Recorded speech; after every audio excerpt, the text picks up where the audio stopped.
भगवान विष्णु जी से नारद जी ने कहा कि धरती लोक में जो आपकी तपस्या करता है, आराधना करता है, वो तो दुख में रहता है, और जो आपका नाम नहीं लेता वो सुख में रहता है।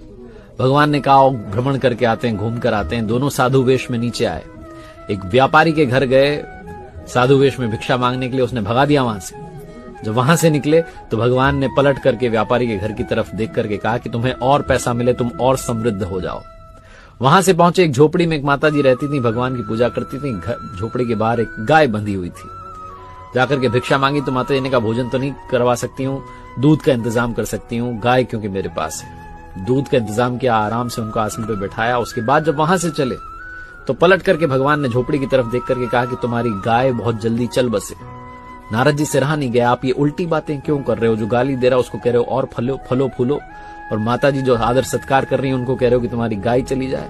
भगवान ने कहा तुम समझे नहीं, मैंने गाय चली जाए इसलिए कहा क्योंकि अंतिम समय में मैं चाहता हूं कि मेरी जो भक्त हैं, जो महिला हैं, बूढ़ी महिला हैं, ये मेरा ही स्मरण करें, गाय की चिंता ना करें कि उसका क्या होगा।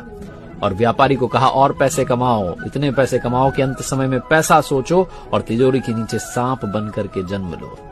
भगवान की लीला वही जानते हैं, जो हो रहा है अच्छा हो रहा है, इसे याद रखिए और प्रसन्न रहिए।